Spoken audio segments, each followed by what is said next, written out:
Okay, so today we're going to be going through and doing lab 5-1, which is where we're going to go through and we're going to spend some time going through the Active Directory users and computers management tool. We're going to create some users groups, OUs. Going to show you guys how to manage them.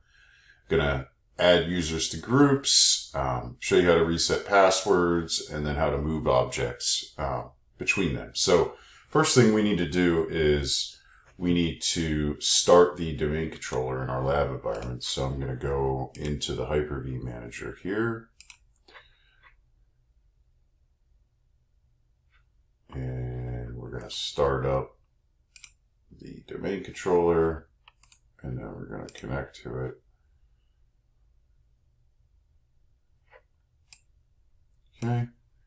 So first step here is we need to log in, open the tool, and then we have to create organizational units underneath the TEC330 domain that we created in last week's exercises.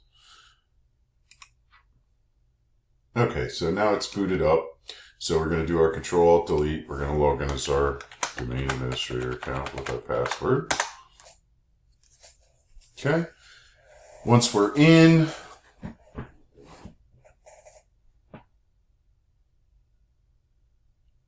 we're going to go in, we're going to open up the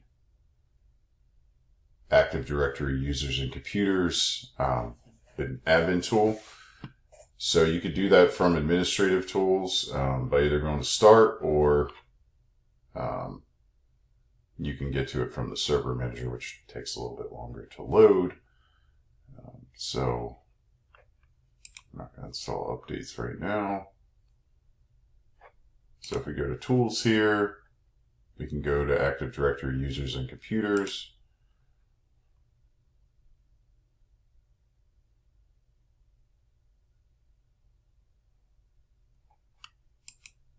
I'm going to minimize that. And then, so what's the first thing we need to do? So we need to create the organizational unit structure that we're going to use for our labs. So we have to create these following organizational units. So I'm going to go up, so it's loaded here. So first thing we need to do is we want to create an accounting OU. So basically, to create an organizational unit, you just right click where you want to create it, go to new, and go to organizational unit, and here we're going to call this accounting. Hit OK, and you can see that it's put at the bottom by default, but if you refresh, then it goes in alphabetical order. So we're going to go through and create all these top level ones. So we need to do sales, groups, HR, IT, and servers. So we'll do new sales. And then we'll do groups.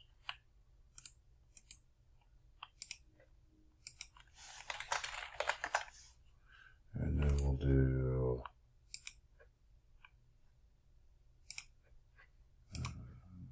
HR.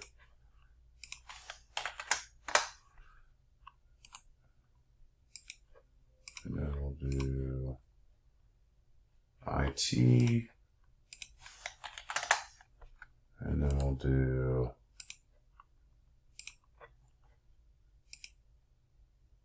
servers. Okay, so now if we refresh, we can see that our organizational units have this little logo on them as far as the folder is concerned. So now you can create OUs inside of OUs. So that's what we're going to do here for the accounting, sales, HR, and IT. We're going to create a users and a computers OU inside of each of those organizational units. So I'm going to do new organizational unit, go users, and then we'll go computers. And then you can see there's our organizational units there. So we're going to do the same thing for HR.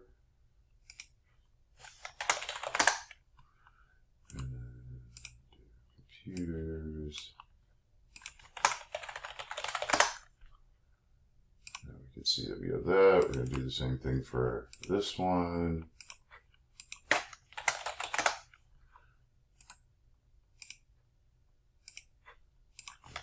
Computers. And then we'll do the same thing for sales. Users. And then we'll do computers. Okay, so what's the purpose of creating organizational units? So organizational units provide a lot of flexibility as to configuration areas for users and computers. The primary reason is for group policy. However, you will have other applications that connect to your Active Directory and read objects from it, and it's helpful to organize them in such a way that you segment users in different areas so that those users are able to have different policies applied to them, whether it's through group policy or another software tool that's scanning or doing anything, providing access, anything like that. So same thing can be said with computers, because you can apply policies to computers. So, same idea. You want to segment those computers because different departments may have different policies, different printers that you apply through group policy, different security rules. So stuff like that. So that's the whole purpose behind them. So next, we need to create these couple users that we're going to have. And then, so the first one's going to be an accounting user, which is Bob Burt. So how do you create a user is you can go to the OU and just right click in it, or you can right click on the OU in the left side. You do new user. This is going to be Bob Burt. And then his username is going to be Bob Burt, which is going to be his logon name. So we're going to hit next here, and then we're going to do a password, which was in the table there, but it's the same password that we've been using for everything. And then I'm going to leave the user must change password at next logon checked off. And then hit next and then finish. So now we have a user under accounting. So next we have Tim Smith is a sales user, so we're going to create him under sales. Tim Smith. And then I'm going to go through the same process here. Password.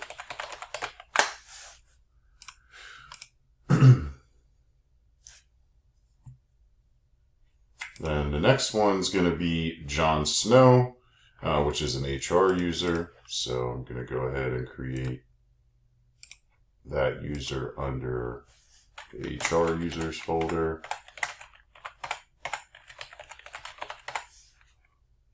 Next.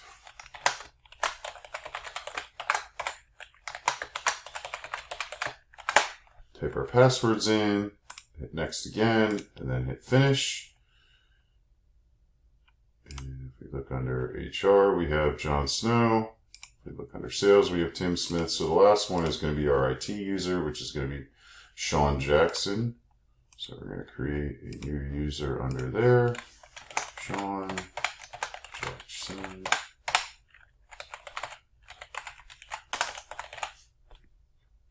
Next.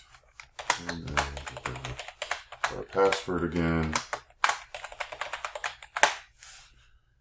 Next, finish. Okay, so now we have our users created. So next what we're going to do is we're going to create groups, and then we're going to add members to those groups. So first we're going to have an accounting group.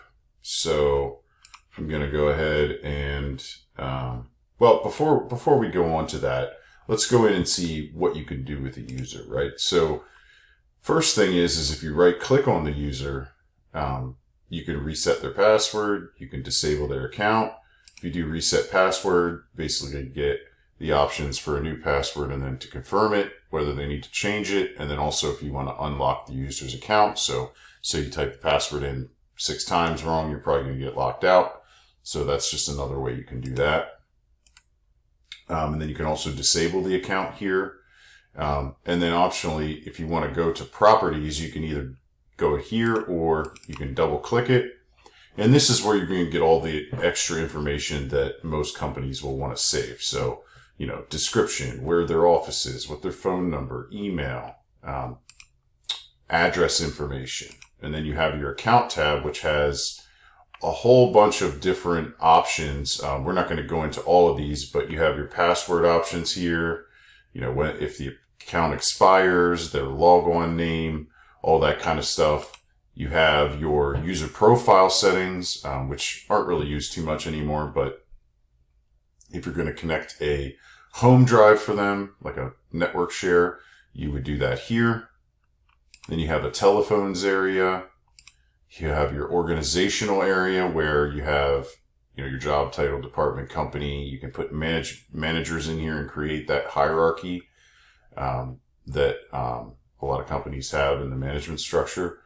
Then you have your remote control settings, remote desktop services, profiles. And then more importantly, you have your member of. So this is where you can add people to groups, right? So if I wanted to add this user to domain, you know, we'll just search for domain. You can see that we have all these different groups here that we can add the user to. And this is how you're going to set permissions to a lot of different things like file shares, printers, websites. Pretty much everything is based on group, you know, membership nowadays. So that's where you will do that at. You can also add a user to a group from just right-clicking on them. You hit add group, find a group, hit OK, and then it adds them to the group. So that's what we're going to be doing for the groups part, but first we have to create the groups. So if we go to our groups folder, we can do a new group. And then here you'll see we need to give it a name. So our first one's going to be accounting. So accounting. And then we're going to make these universal security groups. So just do accounting and hit OK. Then we need to create our sales group. So we're going to do a new one, group called sales. We're going to make this one universal security. And we need to have one for HR. So we're going to have a HR. Actually, human resources. We're going to call it leave. Yeah, we have it spelled out in there. Oop. Not new object. That's not what I wanted. I want a new group. Resources. Again, we're going to make this universal security. And then lastly, we're going to make an information technology group. We're going to make this universal security. So there we have our groups. So if you open a group, you'll see that there's, you know, you can change your group scope and your group type. You can also put notes in here. You can give it an email address. A lot of times these are used for distribution groups for email. Then you can see your members under the members tab. Groups can also be a part of other groups. So you can add this group to another group or, you know, not do that. But then you also have a managed by tab where you can put the name of the person who manages the group. Okay, so next we need to add these members to each group. So we're going to add Bob Burt to the accounting group. So let me go in here and we'll go find Bob. We'll do one this way. So you can say add to group, accounting. And then it says add to group. Now, if I go into Bob's account and go to member of, I can see that now he's in the accounting group. So next we're going to add Tim Smith to the sales group. So we'll go into sales and we'll do add sales. He is added.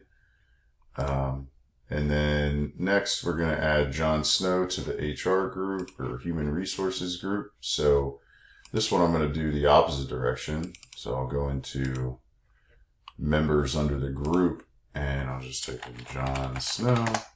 And there you can see it adds it. Now it's important to note that you either have to click apply or OK here. I usually do apply and then OK. But you do have to do that for it to save. And then lastly, we're going to add Sean Jackson to the information technology group.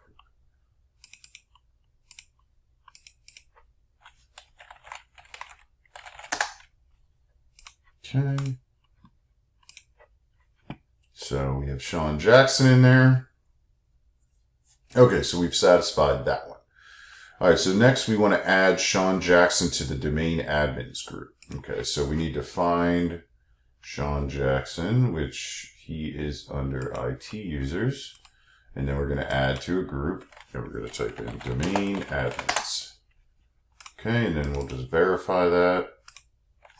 Okay, so now he's in domain admins, domain users, and information technology. Okay, so last thing we need to do here is we need to move the computer objects for TEC330 FSPS and TEC330 Web from the computer's OU to the server's OU. Okay, so if we look at the computer's OU, we see that we have TEC330 FSPS and then we have TEC330 Web, right? So we want to move them from this OU to the server's OU because they're going to be managed differently. Generally, the computer's OU is just used as a holding tank for newly domain added computers. So, you know, if you add in, you know, a new computer, it's going to show up in here and then you'll need to move it to the correct area or script something that does that. So there's two different ways to move objects. You can either right click and say move, and then you pick where you want it to go from the tree and then it goes there. Or the other option is, which I don't know if I really like this option, but you can do this. You can actually just drag the object, right? And when you do that, it's going to say moving objects can prevent, you know, it's going to give you a warning because you didn't explicitly say move. But it does work if you hit yes here. And now it'll show up under the servers area. So that's it for this lab this week. Hopefully this was helpful for you in understanding a little bit more about Active Directory. One other area, actually before we're done, one other area I want to show you guys is the Active Directory Administrative Center. So you can do all of these same things inside of the Active Directory Administrative Center. So it kind of looks the same way. You got, you know, your hierarchical tree. We can go in and see our users. Inside of here, if you open it, it does look a little bit more like a newer application. You know, it has all the same information here. There is some extra settings that are in here. However, most people still use the old Active Directory users and computers, but you can use this. So, well, that's it for this week, or for this lab 5-1. So what you'll want to do is you'll want to take a screenshot of this Active Directory users and computers with your you know, directory tree expanded here, so I can see all of the different OUs that you created. And then you can either have it showing the servers OU with the two servers in here, or any of the other OUs. Doesn't matter. However, keep in mind that if you don't do all the steps from this lab, some things may not work in the future for you. So that being said, that's it for this lab. And If you're moving on to the next lab immediately, you can just leave this TEC330 domain controller turned on because we will need it for lab 5-2.